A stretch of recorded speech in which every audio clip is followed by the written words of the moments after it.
آہن آہ من قلت الذات، یہ وہ ہے جس کو کہا گیا تیرا گھر میرے گھر کے سامنے ہوگا۔ وہ ایسے تڑپ رہے تھے جیسے سانپ کا ڈسا تڑپتا ہے، اور ایسے رو رہے تھے جیسے غموں کا مارا روتا ہے۔ اور لو کان بعدی نبی لکان عمر، سارے مرید ایک شخص مراد، کتنے بڑے آدمی۔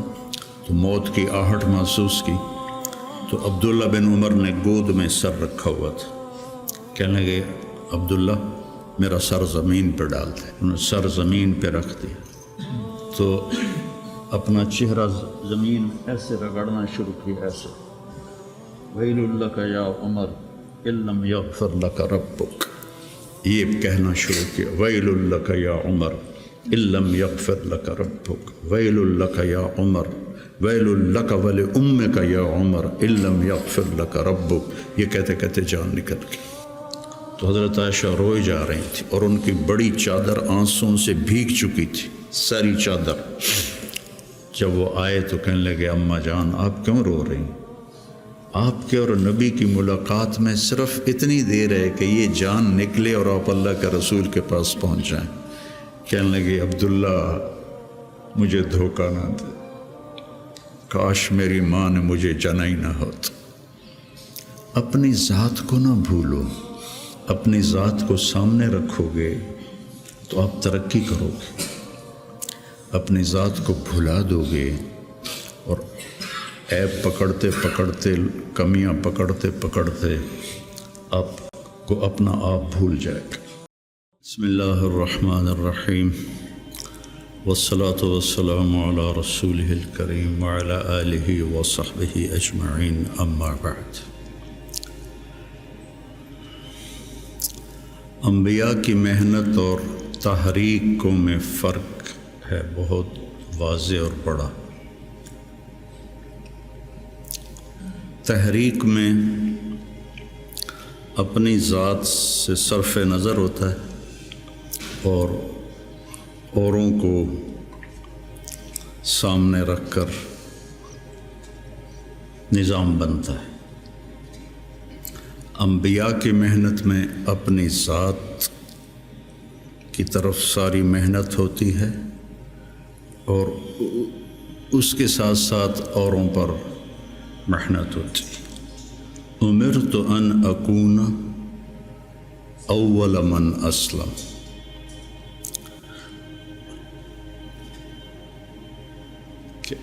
امرت ان اعبد اللہ مخلصا لہ دینی، مخلصا لہ دینی۔ تو نبیوں کی محنت میں ذات نشانہ ہوتی اور تحریکوں میں دوسرے نشانہ ہوتے۔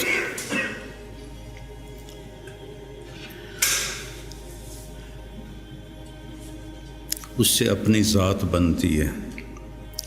آپ لوگ چونکہ پڑھانے کے ساتھ لگے ہوئے ہیں تو آپ کے سامنے فلاں لڑکا یہ کر رہا ہے، فلاں یہ کر رہا ہے، اس کا یہ مسئلہ ہے، اس کا یہ مسئلہ ہے، اس کے لیے کیا کرنا ہے، اس کے لیے کیا کرنا ہے، تو اپنا آپ یاد نہیں رہتا اور معاملہ تو میرے ساتھ ہونا ہے کہ مجھ سے میرے اللہ نے پوچھنا ہے، یا ابن آدم اعطیتک وخولتک وانعمت علیک ارنی ماذا صنعت فیہا۔ یہ تو مجھ سے سوال ہوگا، یہ تو نہیں پوچھا جائے گا مجھ سے کہ حسنین کے لڑکوں کا علم کیسا تھا اور ان کی استعداد کیسی تھی۔ یہ تو براہ راست مجھ سے سوال۔ یجاء بابن آدم، پوری حدیث یاد آ گئی، یجاء بابن آدم یوم القیامت فیوقف بین یدی اللہ تعالی کأنہ بذج۔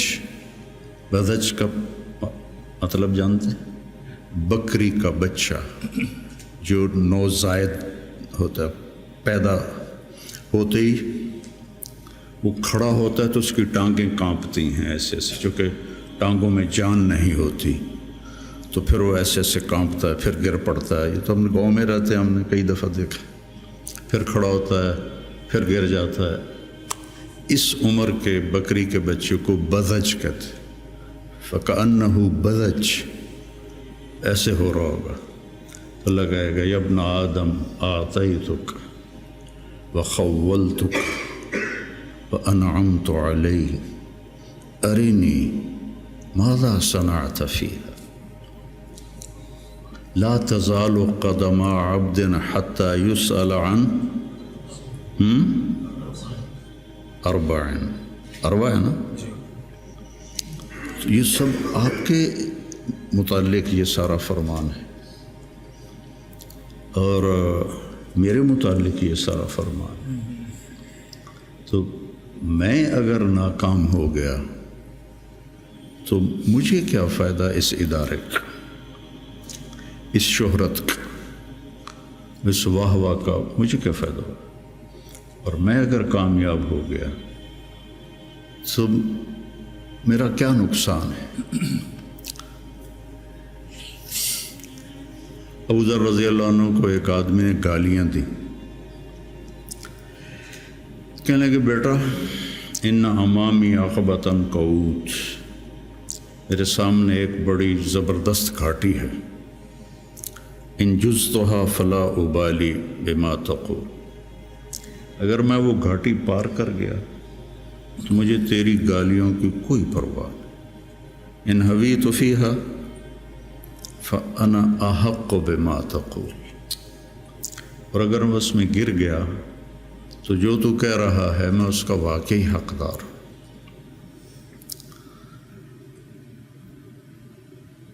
تو انبیاء کی محنت اور اللہ تعالیٰ کا جو یا ایہا الانسان، ایک ایک کو اللہ مخاطب ہو کے کہہ رہا ہے یا ایہا الانسان.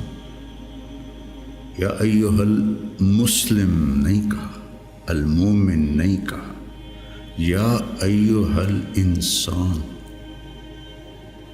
پھر آگے گلا ہے ما غرک بربک الکریم،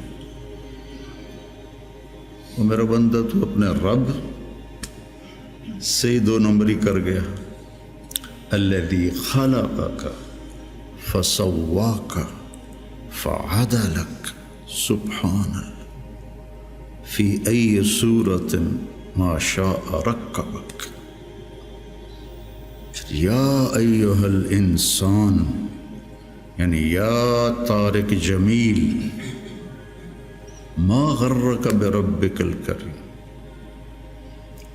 یا ایہا الانسان انک کادح الی ربک کدحا فملاقیہ.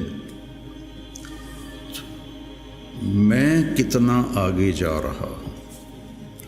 مولانا الیاس صاحب رحمۃ اللہ علیہ کی بات سنی مولانا سعید خان صاحب رحمۃ اللہ علیہ سے کہ مجھے دو خطرے ہیں اپنے کام کرنے والوں سے، کہ جب کہ کام کی ترقی کو اپنی ترقی سمجھنے لگ جائیں گے. اتنی جماعتیں نکل گئیں، اتنی مسجدوں میں گشت شروع ہو گیا، اتنے سے روزے لگنے لگ گئے، اتنی سال کی جماعتیں نکل گئیں. یہ تو کام کی ترقی ہے. میری ترقی کتنی ہے؟ میرا اللہ سے، میری ترقی کا کیا مطلب ہے کہ میں اللہ سے کتنا جڑا ہوں.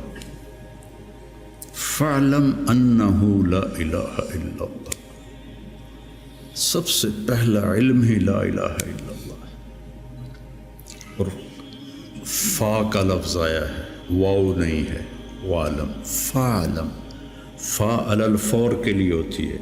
فا حملتہ فانتبذت فاجاءها المخاض. فا فا فا، سمجھ رہے؟ تمہاری عربی مجھ سے اچھی ہے، میں تو کو ٹوٹ کے یاد ہے نا. فحملتہ، فوراً حمل. فانتبذت بہ مکانا قصیا، فوراً دوڑ کے دور گئی. فاجاءها المخاض، فوراً درد ذہ ہوا اور بچہ پیدا ہو گیا. فعلم، سب سے پہلا، سب سے علی الفور ہے اللہ کو پہچان، اپنے اللہ کو پہچان۔ عبد الرحمن ابن عوف نے آ کر کہا ابو بکر رضی اللہ عنہ سے، اللہ کو کیا جواب دو گے جو تو عمر کو خلیفہ بنا کے جا رہے، جو اتنا شدید ہے اور سخت ہے؟ آپ نے کہا انا اعلم بربی منک، میں تم سے زیادہ اپنے رب کو جانتا۔ سبحان اللہ، انا اعلم بربی منک۔ وہ جو 3 لوگوں نے کہا تھا میں شادی نہیں کروں گا، میں رات نہیں سوؤں گا، اور میں روزہ نہیں چھوڑوں گا، تو ان سے آپ نے کہا انا اعلم بربی منکم۔ تو میرے عزیزو، علم کی منتہا ہے اللہ۔ یا ابن آدم اطلبنی تجدنی، وعدہ ہے، فإن وجدتنی وجدت كل شيء وإن فتنی فاتک كل شيء وأنا خیر لک من كل شيء۔ پھر بڑے لوگوں سے تعلق بنانا پڑتا ہے اور پہل اپنی طرف سے کرنی پڑتی ہے، اور کبھی خوشامد کرنی ہوتی ہے، کبھی ہدیے دینے ہوتے ہیں، کبھی جھوٹی سچی ان کی تعریفیں کرنی پڑتی ہیں۔ اور یہاں سب سے عظیم، سب سے بڑا پہل کر چکا ہے، عجب بات کہ غنی عن العالمین، فإن تکفروا فإن اللہ غنی عن العالمین۔ اور جو اتنا بڑا ہو، جس کو کسی کی بھی ضرورت نہیں، اتقى قلب رجل واحد ما زاد فی ملکی شیئا، افجر قلب رجل ما نقص فی ملکی شیئا، لن تبلغوا ضری فتضرونی ولن تبلغوا نفعی فتنفعونی۔ تو اتنا عظیم ہو کر کہتا ہے یا ابن آدم انی لک محب۔ یا ابن آدم، کافر مسلم سب شریک۔ وَلَقَدْ كَرَّمْنَا بَنِي آدم، انسان بطور انسان اللہ نے عزت والا بنایا۔ انی لک محب فبحقی علیک کن لی محبا۔ اتنی بڑی بات یہ میرے آپ جیسے گندے انسانوں کے لیے۔ یا ابن آدم اذکرک وتنسانی،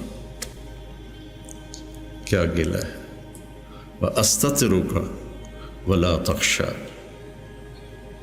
أَتَحَبَّبُ إِلَيْكَ بِالنِّعَمِ وَتَتَبَغَّضُ إِلَيَّ بِالْمَعَاصِي، شَرُّكَ إِلَيَّ صَاعِدٌ وَخَيْرِي إِلَيْكَ نَازِلٌ، مع ذلك إن سألتني أعطيتك وإن استغفرتني غفرت لك۔ اتنا بڑا شہنشاہ، اطت السماء وحق لها ان تئط، آسمان چرچراتا ہے، جیسے کرسی پر کوئی موٹا آدمی بیٹھ جائے تو چوں چوں کی آواز آتی، آسمان چوں چوں کرتا ہے کہ ما فیہا موضع 4 اصابع الا وملک واضع جبہتہ ساجدا للہ۔ اتنی جگہ بھی خالی نہیں ہے، فرشتوں کی پیشانیاں سجدے میں گری پڑی۔ اتنی عظیم ذات ہو کر وہ کہے اذکرک وتنسانی، اور اتنی عظیم ذات ہو کر کہے انی لک محب۔ محبت ہی تو انبیاء بھیجے، محبت ہے تو توبہ کے دروازے کھلے رکھے۔ تو میرے عزیزو، یہ درس و تدریس کی محنت، تصوف کی محنت، تبلیغ کی محنت، یہ اپنے آپ کو بنانا پہلے ہوتا ہے۔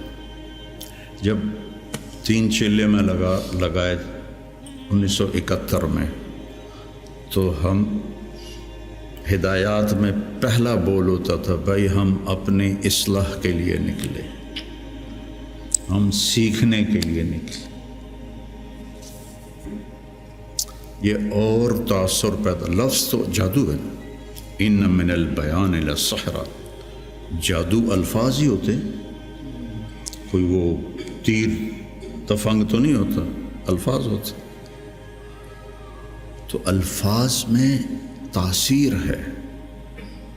بھائی ہم سیکھنے کے لیے نکلے، ہم دین سیکھنے کے لیے نکلے، یہ آپ کے اندر تواضع پیدا کرے گا۔ ہم بھیجے گئے ہیں، یہ آپ کے اندر بڑائی پیدا کرے گا۔ بھیجے گئے ہیں، اخرجت للناس قرآن میں ہے، اور تبلیغ کی برکت سے آج تم سب جب میں یہاں بیٹھا ہوں، یہ تبلیغ کی برکت۔ شیخ رمضی جیسا تمہیں ہیرا ملا ہے، یہ تبلیغ کی برکت۔ 16 سال کی عمر میں آیا تھا، 3 چلے اس نے میرے 100 اربوں کی تشکیل کیا کرتا تھا، 83-84 کی بات ہے یہ، اس نے 3 چلے لگائے، اور آج اللہ نے اس کو کان مملوکی فاضحا مالکی والا قصہ ہو گیا ہے، ان ھذا من اعاجیب الزمن۔ تو میرا اللہ سے کیا رابطہ ہے، اس کے لیے پیمانہ آپ کا اندر ہے، آپ کا دل ہے، میں نہیں پہچان سکتا، کوئی اور نہیں پہچان سکتا۔ مسروق ابن اجدع فرماتے ہیں رحمہ اللہ کہ صحبت 70 نبی صحابیہ، کہ میں نے 70 صحابہ کی صحبت اٹھائی، سے مراد ہے کئی صحابہ۔ 70 کا لفظ عدد کے لیے نہیں ہوتا، کثرت کے لیے ہوتا ہے۔ تو میں نے ان سب کا علم 6 آدمیوں میں دیکھا، عمر بن خطاب، عبداللہ بن مسعود، علی بن ابی طالب مہاجرین میں سے، زید بن ثابت، معاذ بن جبل، ابی بن کعب انصار میں سے۔ پھر ان 6 کے ساتھ میں رہا تو میں نے 6 کا علم 2 میں دیکھا، عبداللہ بن مسعود، علی بن ابی طالب۔ میرا اس پہ اضافہ ہے کہ میں نے ان 2 کو پڑھا تو مجھے علی بن طالب سب پر فائق نظر آئے کہ ان سے بڑا عالم صحابہ میں کوئی نہیں تھا، انتہا پر تھا۔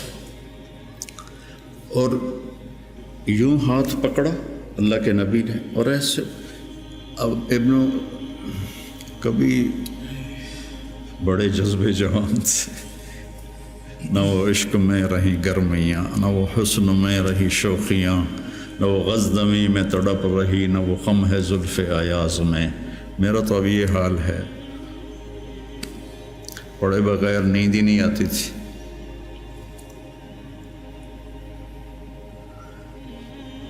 سب سے زیادہ حضرت علی کے فضائل ہیں، سب سے زیادہ مرتبہ وہی ہے جو اہل السنت والجماعت کا ہے، لیکن آپ پڑھیں البدایہ والنہایہ، جب ترجمہ کا لفظ آتے ہیں تو سب سے زیادہ حضرت علی رضی اللہ عنہ کے فضائل ہیں، اور یہ فضیلت ان کی بڑی بلند و بالا ہے۔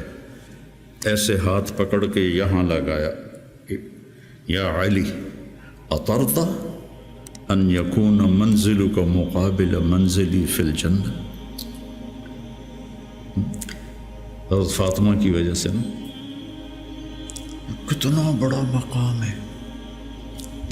اور زرار ابن زمرہ کنانی فرماتے ہیں وَلَقَدْ رَأَيْتُهُ فِي بَعْضِ مَوَاقِفِهِ وَقَدْ أَرْخَى اللَّيْلُ سُدُولَهُ وَغَارَتْ نُجُومُهُ وَهُوَ قَائِمٌ فِي الْمِحْرَابِ يَتَمَلْمَلُ تَمَلْمُلَ السَّلِيمِ، سانپ کا ڈسا ہوا تململ السلیم، وہ ایسے تڑپ رہے تھے جیسے سانپ کا ڈسا تڑپتا ہے، وَيَبْكِي بُكَاءَ الْحَزِينِ، اور ایسے رو رہے تھے جیسے غموں کا مارا روتا ہے۔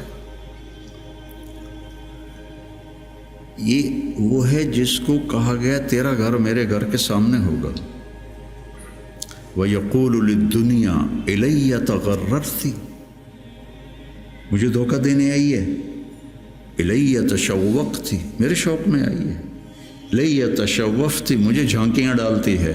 هَيْهَاتَ هَيْهَاتَ غُرِّي غَيْرِي قَدْ بَتَتُّكِ ثَلَاث عُمْرُكِ قَصِيرٌ وَمَجْلِسُكَ حَقِيرٌ وَخَطَرُكَ يَسِيرٌ۔ یہ جملہ اگلا سنانا تھا۔ آہن آہ من قلت الذات وبعد السفر ووحشت الطریق۔ اللہ اکبر، کون شخص یہ کہہ رہا ہے؟ قلت الذات، نبی کے گھر کے سامنے گھر قلت الذات سے ہو سکتا؟ بعد السفر ووحشت الطریق، اللہ اکبر۔ اور علم ایسے تھا کہ یتفجر العلم من جوانبہ وتنطق الحکمت من نواحیہ۔ اس جملے کو، یہ میں آپ کو آج سے کوئی 40 سال پہلے حیات الصحابہ پڑھی تھی، اور اس میں یہ علی کی رضی اللہ عنہ کی صفات کو میں نے یاد کیا تھا، تو آج آپ کی برکت سے وہ زبان پہ آ گئی ہیں۔ ان کے روئیں سے علم کے چشمے پھوٹتے تھے، اور حکمت نے ان کو گھیرے میں لیا ہوا تھا۔ میں نے یاد بھی کیا، میں نے ترجمے بھی کیے، لیکن اس کو حقیقی طور پر میں سمجھا، گلگت جا رہے تھے تو راستے میں بڑے خوبصورت مناظر آتے ہیں۔ چلاس پر تو پھر کالے پہاڑ شروع ہو جاتے، اس سے پہلے بڑے خوبصورت مناظر آتے، پہاڑوں سے ایسے چشمے گر رہے ہوتے۔ تو ایک پہاڑ سے گزرے نا، تو اس میں سے چشمے بہت سارے گر رہے تھے ایسے۔ تو ایک دم مجھے یہ جملہ سمجھ میں آیا کہ میں نے گاڑی رکوا لی، میں نے کہا یار وکھن دو، میں ان کو ایسے دیکھ رہا تو یتفجر العلم من جوانبہ، پہاڑ کے پتھروں سے چشمے نکل رہے تھے 15-20، تو انہوں نے پورے پہاڑ کو خوبصورت بنا دیا تھا۔ اب تصور کرو اگر اس پہاڑ کے ہر پتھر سے چشمہ پھوٹ رہا ہو تو کتنا خوبصورت ہوگا۔ علی کو اس جملے میں پہاڑ دکھایا گیا ہے، اور اس کے ایک ایک پتھر سے علم کے چشمے نکل رہے ہیں، اس کے ایک ایک روئیں سے علم کے چشمے نکل رہے ہیں۔ وہ کیا چیز ہوگی؟ اور حکمت زبان کا بول ہے۔ من یؤت الحکمت فقد اوتی خیرا کثیرا، اور ان کو حکمت نے چاروں طرف سے گھیرے میں لے لیا ہے۔ صرف ان کی زبان کا فعل نہیں رہا حکمت، بلکہ پورے وجود نے حکمت کا لباس پہن لیا ہے۔ اور پھر وہ کہتے ہیں قلت الذات بعد السفر وحشت الطریق، اور لو کان بعدی نبی لکان عمر۔ اب مسجد میں داخل ہوئے تو آپ کے ادھر ابو بکر تھے، ادھر عمر تھے رضی اللہ عنہ، سامنے صحابہ بیٹھے تھے۔ آپ نے ان سے فرمایا دیکھ رہے ہو، ہاکذا نحشر یوم القیامہ، میں قیامت کے دن ایسے اٹھوں گا، میرے سیدھے ہاتھ ابو بکر ہوگا، الٹے ہاتھ عمر ہوگا۔ ملہم مراد، سارے مرید، ایک شخص مراد، کتنے بڑے آدمی۔ تو صحابہ نے مشورہ کیا کہ فتوحات ہو گئی ہیں، قیصر اور کسریٰ کے خزانے مدینے میں آ گئے ہیں، اور عمر کا وہی حال ہے، وہی مجاہدہ ہے، وہی مشقت ہے، تو اب اسے نرم روٹی کھانی چاہیے۔ حضرت عمر کی روٹی کوئی کھا نہیں سکتا تھا، اٹک جاتی تھی گلے میں، اتنی سخت ہوتی تھی. تو انہیں لباس بھی بڑے بڑے وفود آتے ہیں تو انہیں لباس بھی اچھا پہننا چاہیے. اور کوئی اب خادم رکھ لیں، اتنے غلام ہیں، کوئی خادم اپنی خدمت کے لیے رکھ لیں. یہ کون مشورہ کر رہے ہیں؟ زبیر بن عوام، طلحہ بن عبید اللہ، سعد بن ابی وقاص، عبد الرحمن بن عوف، علی بن ابی طالب، ابو عبیدہ بن جراح. 6 اصحاب عشرات المبشرہ میں سے 6 آدمی یہ مشورہ کر رہے ہیں. حضرت علی نے کہا مانے گا نہیں، جو تم مرضی کر لو. حضرت علی نے کہا نہیں مانے گا. کہا نہیں، ہم انشاءاللہ منوائیں گے، ہم خود نہیں جاتے، ہم حضرت عائشہ کو بھیجتے ہیں اور حضرت حفصہ کو بھیجتے. دونوں امہات المومنین ہیں اور ایک بیٹی ہے، تو ان کی ضرور مانیں گے. تو یہ دونوں تشریف لائیں اور متکلم بنی حضرت عائشہ. کامر المومنین، آج آپ سے ایک بات کرنی ہے. کہنے لگے کہو. کہنے لگے اللہ کے رسول کے دور میں نہ دنیا آئی، نہ اللہ کے نبی نے دنیا کا ارادہ کیا، تو وہ مشقت میں گزر گئے. میرے باپ ابو بکر کے دور میں دنیا کی فتوحات نہ آئیں، نہ انہوں نے ارادہ کیا، وہ بھی گزر گئے. اب اللہ نے آپ کے لیے دنیا مسخر کر دی ہے اور لہر بہر ہے، اور آپ کا وہی حال ہے. آپ کچھ نرمی کریں. وہ جو پچھلی باتیں انہوں نے کہیں، غلام رکھیں، اچھے کپڑے پہنیں، بڑے بڑے وفد آتے ہیں، نرم کھانا کھائیں، نرم بستر استعمال کریں. اور عمر کا رنگ بدلنا شروع ہو گیا. تو حضرت حفصہ دیکھ رہی تھے بے ابا گیا چھت نال. تو جب حضرت عائشہ خاموش ہوئی تو کہنے لگے یہ بتاؤ تمہیں یہ کس نے بھیجا ہے؟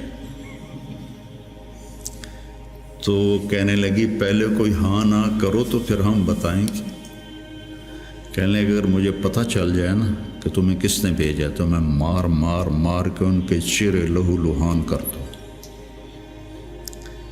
پھر فرمانے لگے حفصہ تو گھر والی ہے نا، یہ بتا کبھی اللہ کے نبی نے 2 ٹائم کھانا کھایا؟ زندگی میں کبھی 2 وقت کھانا کھایا؟ وہ کہنے لگی نہیں. فرمانے لگے صبح کھاتے تھے تو شام نہیں کھاتے تھے، شام کو کھاتے تھے تو صبح نہیں کھاتے تھے. کہ جی اللہم نعم. ایک دفعہ تو نے ایک چھوٹے سے میز پر کھانا رکھ کے دیا تھا، تمہیں یاد ہے؟ تو اللہ کے نبی نے اٹھا کے زمین پہ رکھ لیا تھا اور کہا تھا آکل کما یاکل العبد. کہ جی اللہم نعم.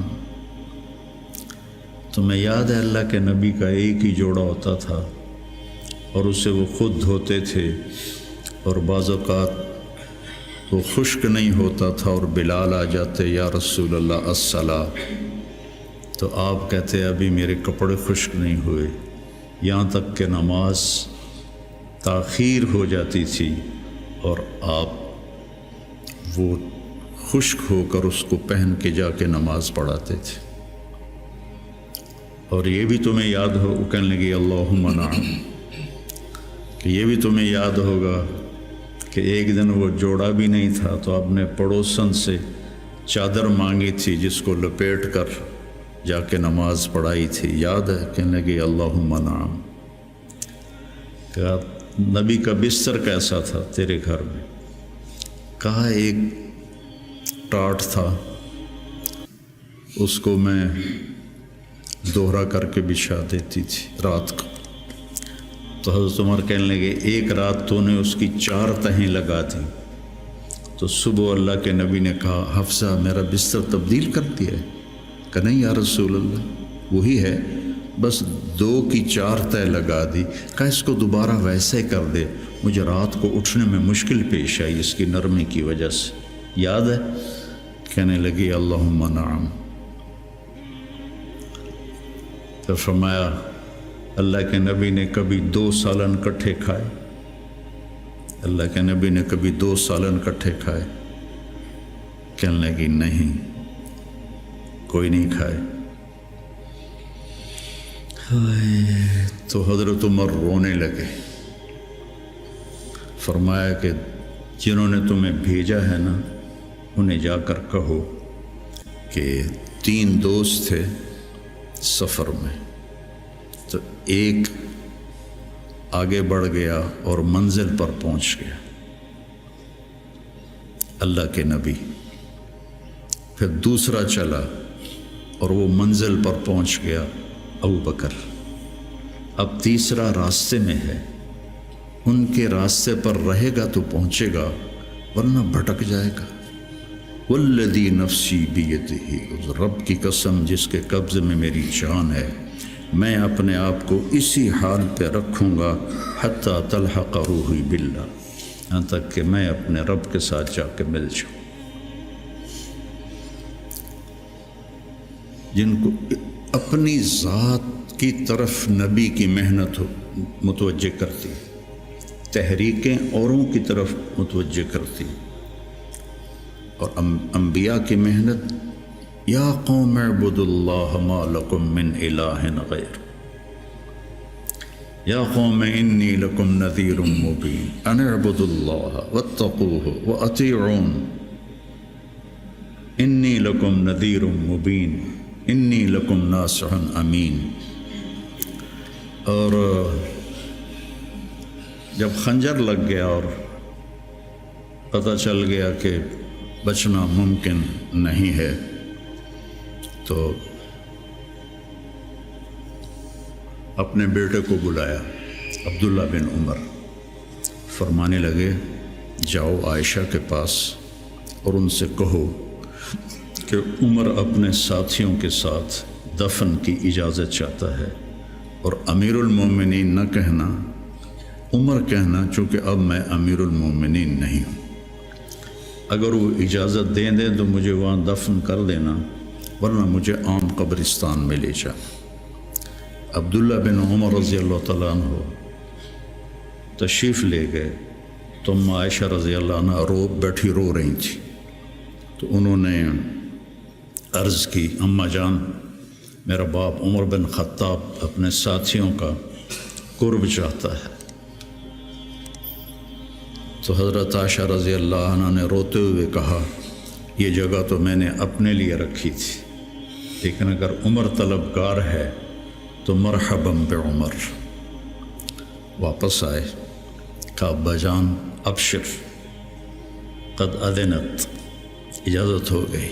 کہ بیٹا ممکن ہے میرے شرم میں کہا ہو، جب میں مر جاؤں پھر دوبارہ میرا جنازہ لے جانا اور باہر رکھ دینا، اور پھر ایک دفعہ دوبارہ پوچھنا، اگر اس وقت اجازت ملے پھر مجھے اندر لے جانا۔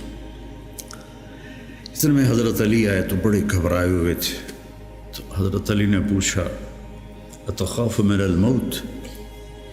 کہا نہیں، الذی بعد الموت، الذی بعد الموت۔ جس ہستی نے 22 لاکھ مربع میل میں اسلام پھیلایا، تو کہنے لگے ڈرو نہیں، میں نے کئی دفعہ سنا کہ اللہ کے نبی نے کہا خرجت انا و ابو بکر و عمر، دخلت انا و ابو بکر و عمر، جیت انا و ابو بکر و عمر و سیدہ کہول اہل الجنہ ابو بکر و عمر۔ کہ میں نے کئی دفعہ سنا، حضرت حسن بھی ساتھ، تو کہنے لگے قیامت کے دن گواہی دو گے میری؟ کہا میں بھی دوں گا، حسن بھی دے گا، میں بھی دوں گا، حسن بھی دے گا۔ تو حضرت علی چلے گئے، تو موت کی آہٹ محسوس کی، تو عبداللہ بن عمر نے گود میں سر رکھا ہوا تھا، کہنے لگے عبداللہ میرا سر زمین پر ڈال دے۔ انہوں نے پنڈلی پہ رکھ لیا، وائے حق، سنتے نہیں ہو میں نے کیا کہا، مجھے زمین پہ ڈال دے۔ انہوں نے سر زمین پہ رکھ دیا تو اپنا چہرہ زمین میں ایسے رگڑنا شروع کیا، ایسے ویل لک یا عمر ان لم یغفر لک ربک، یہ کہنا شروع کیا، ویل لک یا عمر ان لم یغفر لک ربک، ویل لک یا عمر، ویل لک ولامک یا عمر ان لم یغفر لک ربک، یہ کہتے کہتے جان نکل گئی۔ لوگ اکٹھے ہوئے تو حضرت عبداللہ ابن عباس کہتے ہیں کہ کسی نے میرے کندھے پہ ہاتھ رکھا تو میں نے مڑ کے دیکھا تو علی تھے، رو رہے تھے، کہہ رہے تھے کہ نہیں، بات کی بات، حضرت صہیب رومی نے جنازہ پڑھایا، وصیت کی تھی میرا جنازہ صہیب پڑھائے، ان 6 کو تو ڈال دیا تھا نا شورا میں، تو صہیب نے جنازہ پڑھایا، جنازہ اٹھایا گیا اور آ کر حضرت عائشہ کے دروازے پر رکھا گیا، اور عبداللہ بن عمر آگے بڑھے کہ اماں جان میرا باپ حاضر ہے، اندر آنے کی اجازت چاہتے۔ تو عائشہ رضی اللہ عنہا نے اپنی چادر اٹھائی اور اپنے آپ کو ڈھانپا اور باہر نکل گئی، مرحبا بعمر۔ تو جب آپ کی تدفین ہو رہی تھی تو عبداللہ بن عباس نے کہا کہ میرے کندھے پر کسی نے ہاتھ مارا، تو میں نے دیکھا تو علی رضی اللہ عنہ رو رہے تھے، کہہ رہے تھے عمر مجھے پتا تھا تیرے سوا یہاں اور کوئی نہیں آ سکتا، تیرے سوا یہاں اور کوئی نہیں آ سکتا، مجھے پتا تھا تو یہیں آئے گا۔ علم کا یہ منتہا ہے، اس کو اگر ہم اپنی آپ ذات کو بیچ میں سے نکال دیں گے تو ہم گرنا شروع ہو جائیں گے۔ تجھے کیوں فکر ہے اے گل دلے صد چاک بلبل کی، تو اپنے پیرہن کے چاک تو پہلے رفو کر لے۔ عائشہ رضی اللہ عنہ موت کی سکرات میں تھی، تو عبداللہ ابن عباس رضی اللہ عنہ نے آنے کی اجازت چاہی، تو جنگ جمل کے بعد سے بول چال بند تھی، کیونکہ عبداللہ ابن عباس حضرت علی کی طرف سے لڑے تھے باقاعدہ، تو آپ کے پاس عبداللہ بن زبیر اور مسور بن مخرمہ رضی اللہ عنہ بیٹھے ہوئے تھے، تو حضرت عائشہ رضی اللہ عنہ خاموش ہو گئی، اتنا اثر تھا اس بات کا۔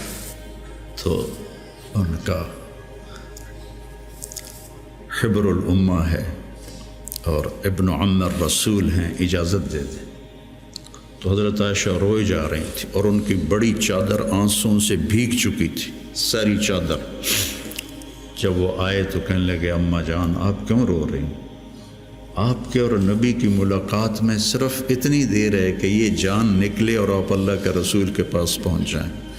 کہنے لگے عبداللہ مجھے دھوکہ نہ دے، کاش میری ماں نے مجھے جنا ہی نہ ہوتا، مجھے بہلاوا نہ دے، مجھے دھوکہ نہ دے۔ اور اللہ کے نبی نے کہا تھا یا عائشہ انہو لیہون علی الموت ان اریتک زوجتی فی الجنہ، عائشہ مجھے مرنا آسان ہو گیا ہے کہ مجھے پتہ چلا ہے تو جنت میں میری بیوی ہے۔ اور وہ رو رہی تھی۔ تو میرے عزیزو اپنی ذات کو نہ بھولو، اپنی ذات کو سامنے رکھو گے تو آپ ترقی کرو گے، اپنی ذات کو بھلا دو گے اور عیب پکڑتے پکڑتے، کمیاں پکڑتے پکڑتے آپ کو اپنا آپ بھول جائے گا۔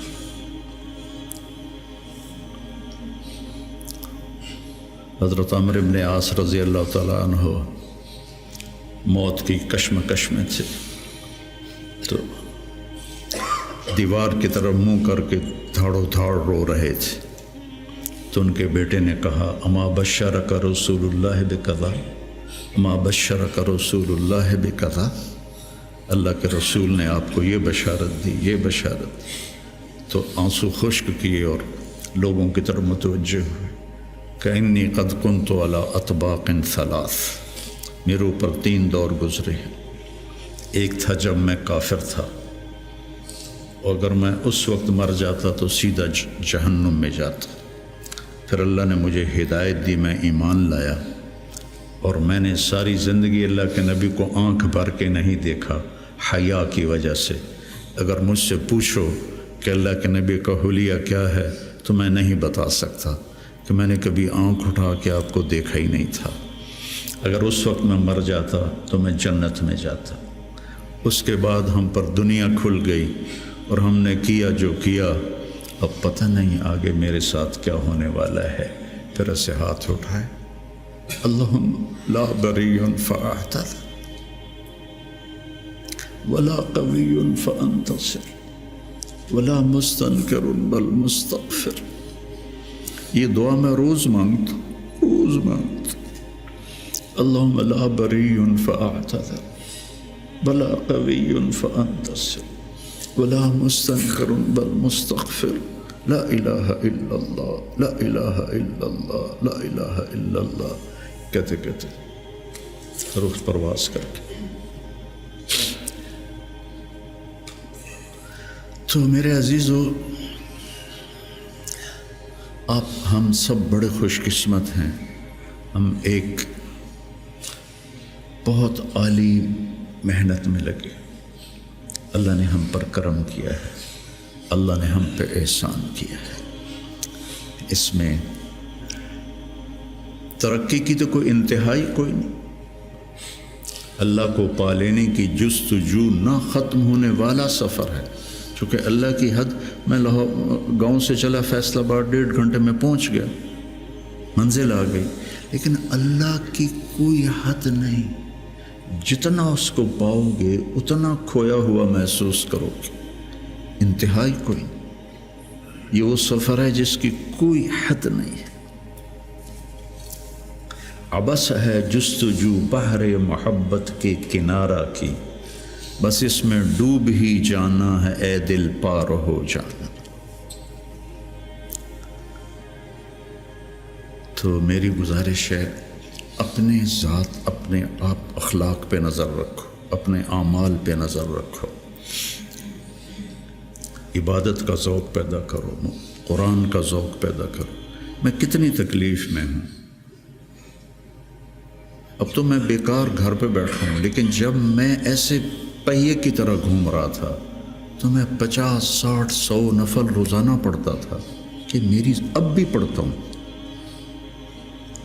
آج وہاں سے چل کے یہاں میرے 50 نفل نہیں قضا ہوئے، کہ یہ میری ضرورت ہے کہ وسجد وقترب، نماز اللہ کے قریب کرتی ہے۔ وسجد وقترب، نماز پڑھ اور اللہ کے قریب ہو جائے۔